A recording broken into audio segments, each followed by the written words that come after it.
Redesigning an 80-year-old cinematic icon requires a precise balancing act. A production must respect an established visual legacy while engineering a look that defines its own version of the city. Looking at Tim Burton's 1989 film, the environment operates as a carnival of high contrast. The bold colors and heavy shadows cast across the characters project an atmosphere that is intentionally menacing and mercurial. 8 years later, Joel Schumacher pushed that saturation to its extreme. The 1997 production design shifted to a zany, neon-soaked aesthetic, constructing a world that looked deliberately lighthearted and toy-like. Christopher Nolan pivoted away from neon in 2008, establishing a gritty, colossal metropolis. This era relied on hyper-realism, stripping away cartoonish palettes to ground the characters in stark, recognizable urban environments. In 2022, Matt Reeves established a distinctly noir palette.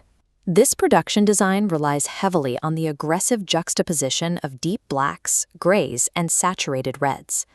Each of these eras uses its specific visual language to set the psychological stakes. The production design dictates the physical limits and the moral rules of that particular Gotham. To understand Matt Reeves' specific approach, look at this environment. This shadowy, rain-slicked street establishes what the director calls heightened reality. Structurally, the protagonist operating in this space is a human investigator and detective, rather than an invincible, superpowered being. The narrative imposes a strict Year 2 timeline constraint. The protagonist has only been operating for 24 months, requiring a suit that appears self-assembled, practical, and amateur, rather than military-grade or high-tech. This amateur aesthetic is supported by 3 technical pillars: tactical fabrication for mobility, specific material manipulation to capture lighting, and strict color semiotics. The tools reinforce this physical reality. He relies on modified motorcycles, pressure shooter gadgets, and grappling ropes, items a dedicated civilian could plausibly engineer. The central challenge for the production team then becomes one of translation. They have to convert the protagonist's psychological evolution into tangible material science. In this Gotham, the material constraints of the gear are intended to function as an extension of the character's internal state, a theory we can test by looking at how the suit was actually built. The primary mandate for the suit design was kinetic mobility. The costume had to allow the actor to move, strike, and take falls with the agility of a mixed martial arts fighter. This requirement led to the complete rejection of these sculpted rubber muscle suits used in previous films. Instead, the design team focused on segmented, functional armor plating. The costume department deconstructed real-world bulletproof vests, using this industrial fabric as the foundational base. By utilizing actual layered Kevlar, the production enforces narrative reality. The suit visibly absorbs direct ballistic hits, displaying tangible wear and tear. Notice the components on this utility belt. These are standard police-issue ammo pouches, deliberately chosen to reflect a vigilante who builds his toolkit from accessible, real-world surplus. The footwear follows the same logic. The team sourced standard Austrian combat boots and modified them with leather gaiters, optimizing them for both motorcycle riding and close-quarters combat. Even the iconic elements serve a mechanical purpose. The batarang is embedded directly into the chest to function as a sternum plate, and the gauntlets house spring-loaded grapple guns. Every piece has a utilitarian function. For environmental escapes, the suit integrates a wingsuit adaptation. The production hired a specialized aerospace company to fabricate the deployable fabric, keeping the physics grounded.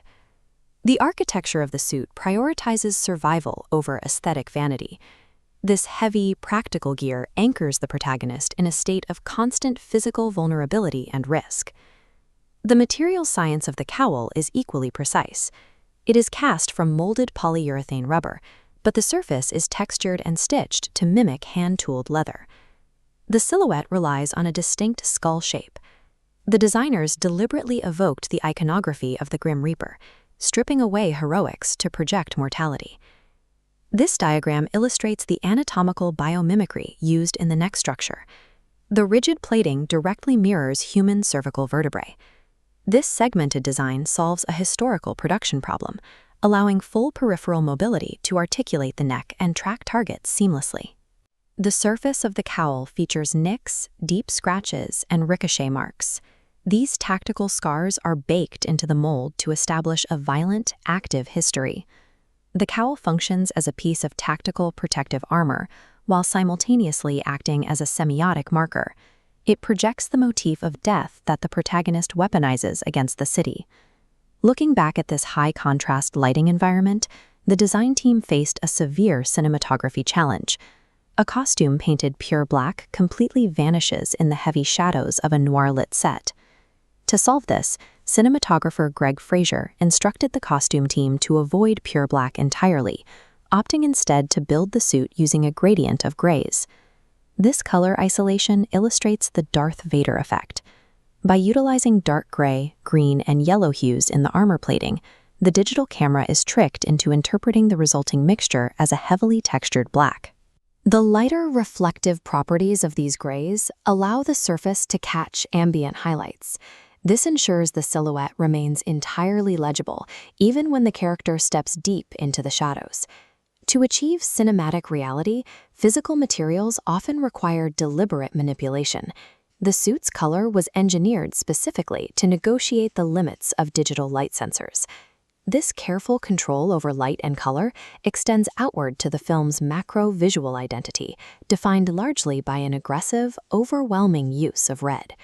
In the film's promotional Unmask the Truth posters, the red typography dominates the frame, creating a harsh contrast against the black backgrounds.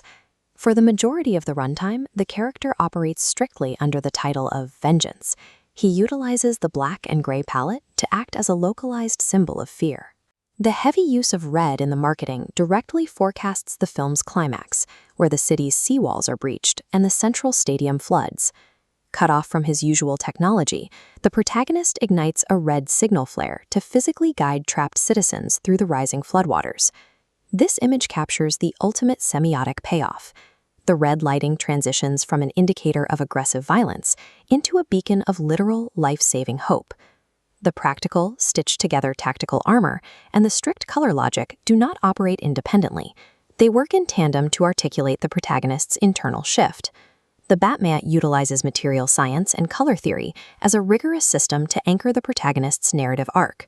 From the suit's ballistic weave to the ignited signal flare, the visual design tracks a character moving from the isolation of vengeance toward the responsibility of leadership.